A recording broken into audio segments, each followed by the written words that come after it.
Reditores que limpian escenas del crimen, ¿cuál es la cosa más bizarra que han encontrado? Me identifico con esto. Bombero, técnico de emergencias médicas. Respondí a un llamado de su con un rifle. No había nada para que hiciéramos, solo hacer presencia. Los policías cubren el cuerpo, luego quieren escoltar a la familia fuera de la escena del crimen, porque todo se procesa como una escena del crimen independientemente, y es la única forma de entrar o salir de la propiedad. Sin embargo, antes de que lo hicieran, mi compañero tuvo que señalar el cerebro notablemente intacto del tipo, que había quedado en una rama del árbol que estaba sobre su cuerpo. Me vino a la mente otro caso. Un conductor ebrio chocó contra un árbol, no tenía puesto el cinturón de seguridad y salió disparado. Bueno, la mayoría de él. Su pierna permaneció en el auto mientras el resto de él partió. Una de las dos únicas amputaciones traumáticas de extremidades principales en las que he visto sobrevivir a la persona, dedos de manos y pies todo el tiempo, piernas, no. Nos llamaron para regresar a la escena después de llevarlo al hospital porque los policías no sabían qué hacer con su pierna. Y antes de que alguien pregunte, no había absolutamente ninguna posibilidad de reincorporación. De hecho, el desafío consistía en descubrir cómo sacar la pierna del automóvil en el que quedó atrapada. No conduzcan borrachos, chicos y chicas. Y esto lo digo más fuerte, usen sus malditos cinturones de seguridad. Todos los imbéciles que dicen, prefiero ser arrojado, obviamente no han visto lo que les sucede a las personas que lo son. Lo vemos todo el tiempo. La gente queda realmente jodida de por vida si llegan a sobrevivir, pero la mayoría no lo logra. No limpio las escenas del crimen, pero sí retiro a los difuntos. Puedo entrar en detalles más precisos del difunto, pero, aquí hay algunas cosas generales. Los acumuladores son mucho más comunes de lo que realmente deberían ser, en primer lugar. Y nunca son acumulaciones limpias. Son montones de basura cubiertas de varios tipos de orina, mierda y vómito. Clases de moho que nunca había visto antes, y probablemente insectos que aún no han sido descubiertos. Entiendo cuando los servicios de emergencia no quieren estar en ese tipo de casa más tiempo del necesario, pero nunca olvidaré el tener que pedirles ayuda porque no podía distinguir entre cuál era realmente el difunto, y cuáles eran solo montones de mierda al azar que parecían más humanos que el difunto. La gente te advierte que los cuerpos se hinchan, y que, tocarlos de manera incorrecta, hará que goteen. Pero lo que puedas imaginar ahora, no se acerca nada a como es en realidad. Los insectos moviéndose y deslizándose mientras tratas de levantar delicadamente a un difunto de 400 libras sobre una camilla.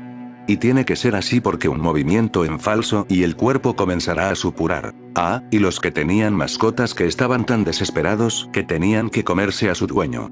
Mirar fijamente a los ojos de un gran perro de ojos marrones que está feliz de recibir finalmente contacto humano, y lo único en lo que puedes pensar es en que al difunto le falta toda la cara. Los pobres solo tenían hambre, pero es inquietante. Atendí a una llamada de un accidente entre un vehículo y un peatón hace un par de meses, y cuando llegamos a la escena, era como algo salido de una película. El tipo estaba corriendo por una carretera de 4 carriles, bastante transitada, y fue atropellado por un automóvil que viajaba a unas 55 millas por hora. Después de que su cabeza atravesó el parabrisas del primer vehículo, procedió a ser arrojado al carril opuesto y fue atropellado y arrastrado a unas 20 yardas por otro vehículo.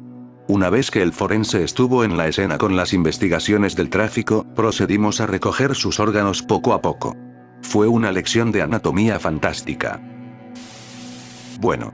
Aquí hay otra historia que siempre sobresaldrá. Encontramos toda una residencia absolutamente destrozada, como si alguien estuviera buscando algo, sin embargo, esto no terminaría siendo un típico robo convertido en homicidio. Esto estaba a punto de ser mucho más extraño. Metemos al hombre en la bolsa para que puedan tomar fotos de la escena del crimen. En el baño cercano, descubrimos aún más sangre. Posiblemente hasta al menos un tercio del volumen total de sangre de este caballero en el retrete. Fue justo en ese momento exacto en el que otro oficial de patrulla estaba examinando la residencia cuando comenzó a encontrar objetos al azar cubiertos de materia fecal. Finalmente, encontró más objetos con una mezcla de materia fecal y sangre.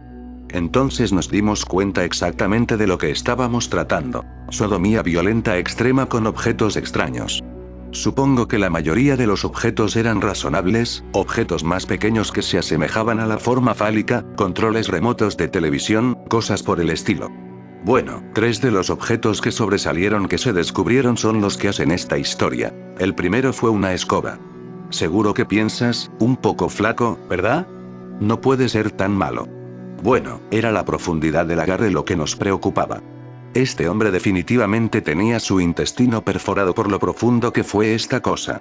El segundo objeto a destacar fue un bate de béisbol, el extremo de contacto del mismo.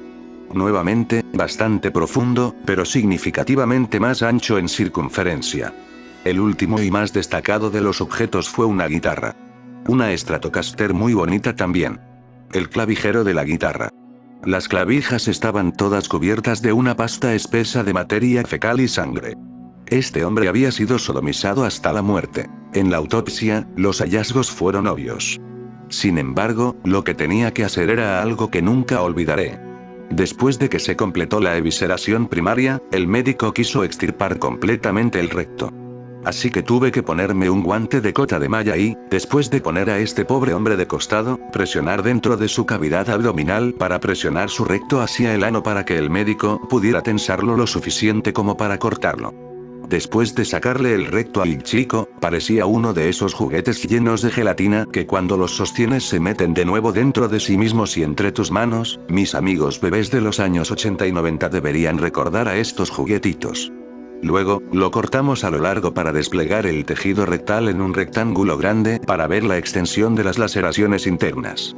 No hace falta decir que eran profundas, extensas y numerosas. Los agresores fueron detenidos. Así que esa es la historia de cómo tuve que cortarle el ano a un tipo, para la ciencia, la medicina y la ley. Solía trabajar en medicina forense recogiendo difuntos y asistiendo al médico forense en la realización de la autopsia. No necesariamente limpiando la escena, pero vi el caso de un tipo que, durante una especie de brote psicótico, castró por completo todo su paquete. Luego procedió a meterse todo el paquete en la boca y en la garganta.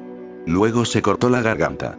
Hizo todo esto con un cuchillo de cocina barato en su ducha. Causa: exsanguinación que complica la ruptura de la carótida transversa y la yugular. Modo: suicidado. Solo quiero dirigirme a cualquiera que esté preguntando si es posible que sea un homicidio y dar un poco más de información de fondo.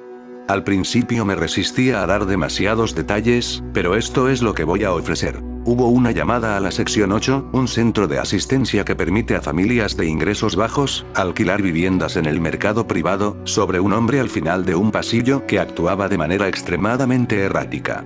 No tenía antecedentes conocidos de abuso de drogas ni enfermedades psiquiátricas diagnosticadas. Su madre, con quien vivía, así como muchos de los vecinos, llamaron al 911 varias veces y los socorristas supuestamente se estaban tomando su tiempo para llegar a la escena. Sacó a su madre al pasillo y luego volvió corriendo al apartamento solo y cerró la puerta. Luego corrió a la cocina, agarró el cuchillo, abrió la ducha y lo hizo.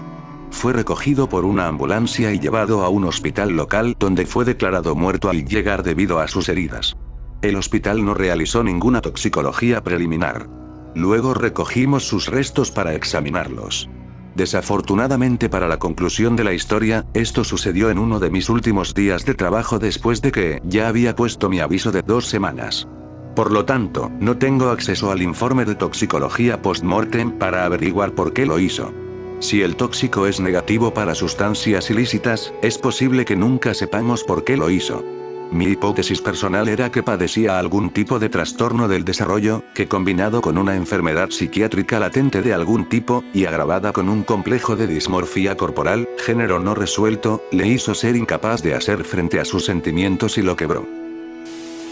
Limpiador de escena del crimen aquí. La primera vez que limpié un sitio fue toda una experiencia. Un hombre se disparó en la cabeza en su garaje. Nunca olvidaré que tuve que usar alicates para quitar dientes y fragmentos de cráneo del yeso de la pared que estaba detrás de donde él estaba sentado, o que la sangre y el cerebro lograron recorrer más de 50 pies a través del garaje. Sin embargo, lo más perturbador fue su camioneta. Decidimos llevarla al autolavado de la empresa para lavarla a presión y asegurarnos de que estuviera lo más limpia posible. La limpié yo mismo, y estaba satisfecho porque lo había hecho bien. La revisé bien en busca de sangre y no encontré nada, así que comencé a conducirla de regreso al garaje del propietario. En el camino de regreso, comenzó a caer una ligera llovizna, así que encendí las escobillas del limpiaparabrisas. Imaginen mi horror cuando un trozo de cerebro se esparce en el parabrisas recién limpiado. Me detuve rápidamente y lo limpié, pero todavía me enferma pensar qué hubiera pasado si no hubiera llovido ese día. La pobre esposa o hija de este hombre se habría encontrado con eso y habrían sido perturbadas nuevamente por el impacto del... Eso fue hace 10 años y nunca lo olvidaré. Ahora reviso 3 o 4 veces cada trabajo. Tengo un montón de historias. Solía trabajar en CSI, y era técnico de autopsias, así que iba a la escena, investigaba, llevaba el cuerpo de regreso a la morgue y ayudaba con la autopsia. En este caso, la persona asesinó a su cónyuge, metió el cuerpo en una nevera y la enterró en el bosque. Cuando hay un cuerpo expuesto a los elementos naturales, encuentras una descomposición normal, de esperarse, como insectos, hinchazón, gases, piel que se desprende, huesos que se muestran, etc. Una vez que has visto algunos, sabrás que este tipo de descomposición, estado corporal es normal y ya sabes qué esperar. Hay varios niveles de cosas con las que hay que tratar, pero todo está dentro de un espectro esperado del trabajo. Espero que eso tenga sentido. Sin embargo, en este caso, esta persona estaba sellada, por lo que no había nada de eso. Estuvo esencialmente cocinándose allí durante casi un año, podría haber sido más tiempo, no recuerdo el tiempo exacto. Yo no estaba en la escena cuando encontraron a la persona, solo en la morgue, para ayudar con la autopsia. Así que preparo la habitación, entra el doctor, saco el cuerpo del refrigerador y lo llevo al lugar donde haremos la autopsia real. Abro la bolsa. Y oh, por Dios. El olor, nunca olvidaré el olor. He tratado con cuerpos en varias etapas de muerte y descomposición, pero mierda, esto fue unos 10 niveles más. Ahora, la morgue tiene sistema de ventilación, filtros de aire, ambientadores y todo eso, pero no fueron efectivos para el olor. Fue tan horrible que me atraganté, cosa que nunca había hecho antes, y casi vomité en mi mascarilla. El médico también estaba luchando, retrocedió y casi parecía que se iba a desmayar. Era el olor a amoníaco más puro, peor, más concentrado y extremadamente amargo que puedas imaginar. Nunca había olido algo así en mi carrera hasta ese momento. Si el vino envejece bien y es mejor con el tiempo, este olor a amoníaco hizo exactamente lo contrario, y estaba en algún lugar peor que cualquier cosa que puedas imaginar. El olor también se nos pegó a nosotros, en nuestra piel, durante aproximadamente una semana, sin importar cuánto me frotara. Todavía puedo olerlo si pienso en ello. La textura del cuerpo tampoco ayudó, era tan resbaladizo y húmedo que las gotas del líquido de amoníaco salpicaban mi piel, los guantes largos llegaban hasta mi antebrazo, no hasta mi bata. Fue la peor autopsia de mi vida. Tomó alrededor de 3 horas porque teníamos que tomar descansos y era un cuerpo difícil de trabajar debido a lo frágil que era. Superó todo lo demás que vi, desde las locas muertes por accidentes, los interesantes suicidios, hasta incluso la persona que tenía la mitad de la cara devorada por las ratas y la mitad del cuerpo cubierto por un mar de gusanos e insectos. Dios mío, he olido eso. Supongo que es story time. Hace años, unos muchachos que trabajaban en un matadero recibieron una solicitud para ayudar a desbloquear un tanque. El tanque es como un silo y contiene sangre del ganado. No me pregunten, no tengo ni idea de qué hacen con eso. En fin, abren la parte superior y un tipo sube. Una vez dentro, cae de la escalera y cae en el tanque. El segundo tipo ve esto, se sube y le grita al jefe que hay un problema. El segundo tipo también se cae, y luego el jefe sube y ve a los tipos en el tanque y sí, también cayó. Otros habían escuchado los gritos y vieron a los tipos entrar y todos se reunieron en el tanque. Mi papá era uno de esos tipos. La mayoría se pararon alrededor del fondo del tanque mientras otros trabajaban para abrir el respiradero inferior. Finalmente lo abrieron, salpicó sangre vieja por todas partes y alguien usó algún tipo de gancho para sacar a los muchachos del fondo. Todos estaban inconscientes y 2 no respiraban. Mi papá desvistió a un tipo y le hizo reanimación cardiopulmonar hasta que llegó la ayuda. El olor a amoníaco que producía la sangre era lo que los dejaba inconscientes. Los muchachos no estaban capacitados para el mantenimiento en esa área. Ese mismo olor se aferró a mi papá durante 5 días. Hiciera lo que hiciera, se quedó y tuvo que dormir en la habitación de invitados hasta que se desvaneció. Perdió un montón de peso porque incluso con los guantes puestos no podía soportar el olor en sus manos cerca de su cara. El tercer muchacho sobrevivió, pero los 2 jóvenes murieron.